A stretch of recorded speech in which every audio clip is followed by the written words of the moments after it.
नमस्कार, आप देख रहे हैं कैपिटल टीवी बिहार। मैं हूं आपके साथ सृष्टि शाह। बिहार की राजनीति में पारदर्शिता और जवाबदेही का मुद्दा एक बार फिर से केंद्र में है। साल के आखिरी दिन सरकार की ओर से सार्वजनिक जीवन से जुड़े लोगों की संपत्ति का ब्यौरा सामने आया। अब सिर्फ एक औपचारिक प्रक्रिया नहीं, बल्कि एक सियासी संदेश बन चुका है। सत्ता में बैठे लोगों की निजी संपत्ति को लेकर जनता के सवाल हमेशा से रहे हैं। कौन नेता कितना संपन्न है, सत्ता में आने के बाद उसकी संपत्ति में कितना इजाफा हुआ, और क्या ये सब नियमों के दायरे में है या फिर नहीं।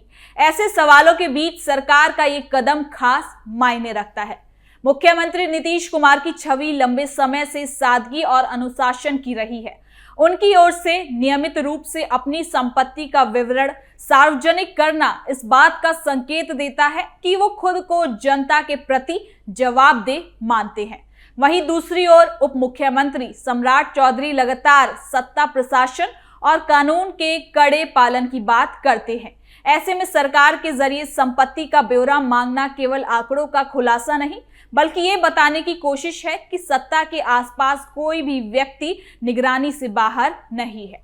ये पूरा मामला इसलिए भी खास है क्योंकि बिहार की राजनीति में भ्रष्टाचार और अवैध संपत्ति के आरोप कोई नए नहीं है।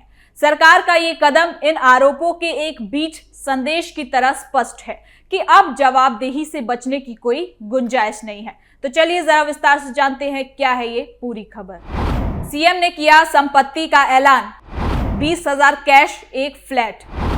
कुर्सी बड़ी, जवाबदेही उससे भी बड़ी। सम्राट चौधरी का साफ रुख। बिहार की राजनीति में साल के अंत के साथ एक बार फिर पारदर्शिता और जवाबदेही को लेकर बहस तेज हो गई है। मुख्यमंत्री नीतीश कुमार की अगुवाई वाली सरकार ने न सिर्फ अपनी परंपरा को निभाते हुए मंत्रियों और शीर्ष पदाधिकारियों की संपत्ति का ब्यौरा सार्वजनिक किया है, बल्कि इसके पीछे के राजनीतिक और प्रशासनिक संदेश को भी साफ तौर पर सामने रखा। इस पूरी कवायद में मुख्यमंत्री नीतीश कुमार और उप मुख्यमंत्री सम्राट चौधरी की भूमिका और उनके एक्शन ने ये संकेत दिया है कि सरकार आने वाले समय में सत्ता, संपत्ति और जवाबदेही के रिश्ते को और ज्यादा स्पष्ट करना चाहती है। हर साल 31 दिसंबर को संपत्ति का विवरण सार्वजनिक करना बिहार सरकार की एक स्थापित परंपरा रही है। इसका मकसद सिर्फ औपचारिक निभाना नहीं, बल्कि जनता के सामने ये भी दिखाना है कि सत्ता में बैठे लोग अपने निजी हितों और सार्वजनिक जिम्मेदारियों के बीच किस तरह संतुलन बनाए हुए हैं।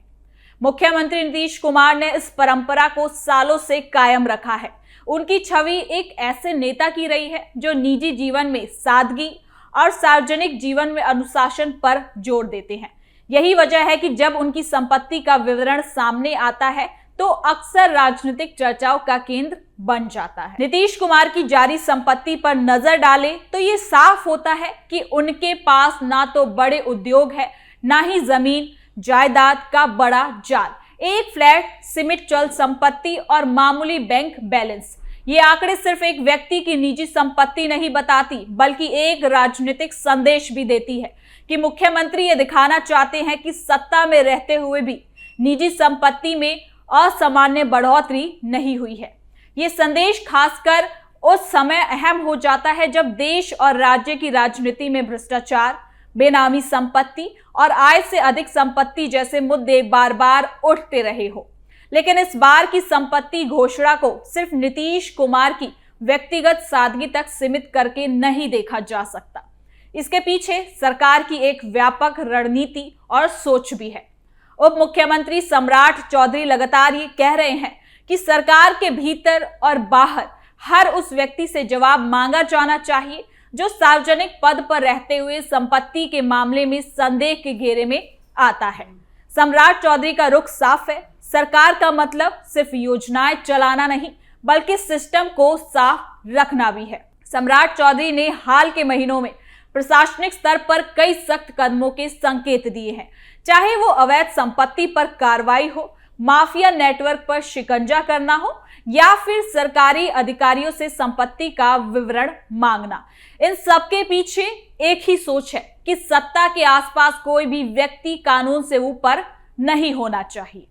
यही वजह है कि संपत्ति का ब्यौरा मांगने की प्रक्रिया को सरकार ने सिर्फ मंत्रियों तक सीमित नहीं रखा, बल्कि उच्च अधिकारियों और संवैधानिक पदों से जुड़े लोगों तक भी इसका दायरा बढ़ा दिया गया है। आपको बता दें कि सरकार ये ब्यौरा क्यों मांग रही है। इसका जवाब सिर्फ पारदर्शिता तक सीमित नहीं है। दरअसल बिहार की राजनीति लंबे समय से आरोप प्रत्यारोप और भ्रष्टाचार के सवालों से घिरी रहती है।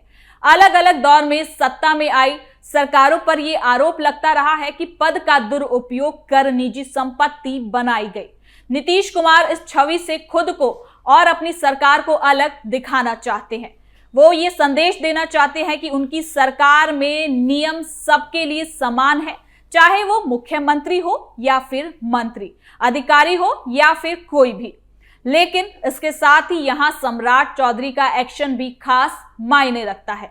उप मुख्यमंत्री के तौर पर वो कानून व्यवस्था और प्रशासनिक शक्ति के चेहरे के रूप में उभर रहे हैं। उनकी भाषा और तेवर साफ बताते हैं कि सरकार अब सिर्फ बयानबाजी तक सीमित नहीं रहना चाहती।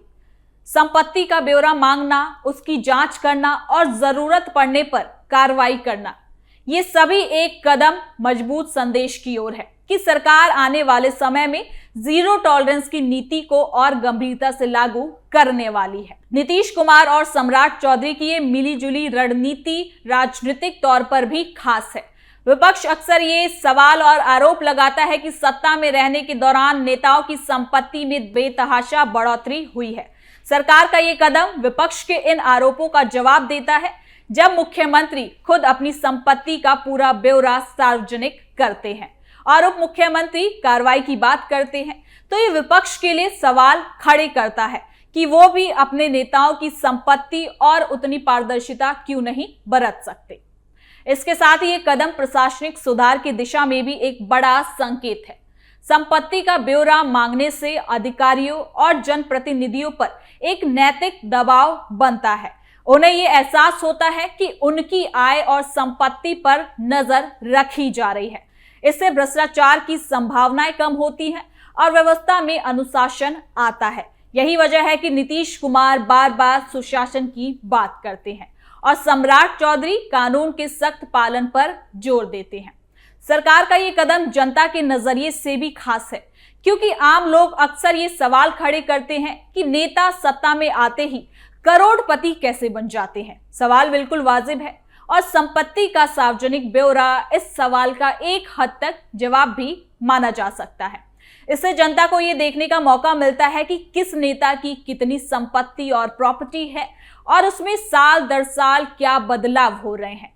ये लोकतंत्र में विश्वास को मजबूत करता है, क्योंकि जब नेता खुद को जनता के सामने जवाबदेह मानते हैं तो जनता का भरोसा भी बढ़ता है।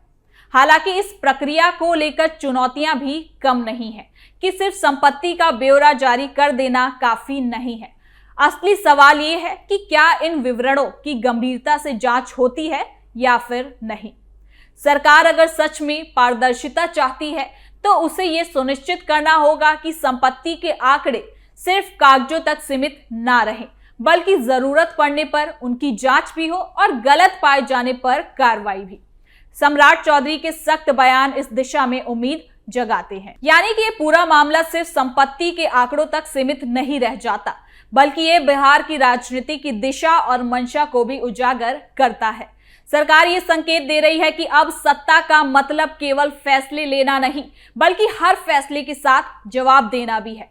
मुख्यमंत्री नीतीश कुमार की ओर से अपनी सीमित संपत्ति का सार्वजनिक करना और उप मुख्यमंत्री सम्राट चौधरी का सख्त रुख, इन दोनों का संदेश साफ है कि सरकार खुद को जांच के दायरे में रखने से नहीं घबराती है।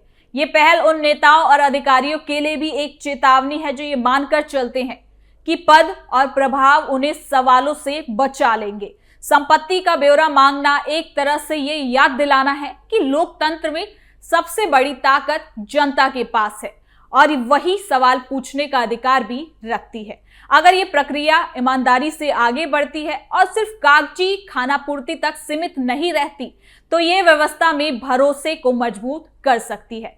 यानी कि आने वाले समय में ये देखना दिलचस्प होगा कि ये शक्ति सिर्फ घोषणा तक सीमित रहती है या जमीन पर भी इसका असर देखने को मिलता है। अगर जांच, कार्रवाई और पारदर्शिता का सिलसिला इसी तरह चलता रहा तो ये पहल बिहार की राजनीति को एक नया नैतिक आधार दे सकती है।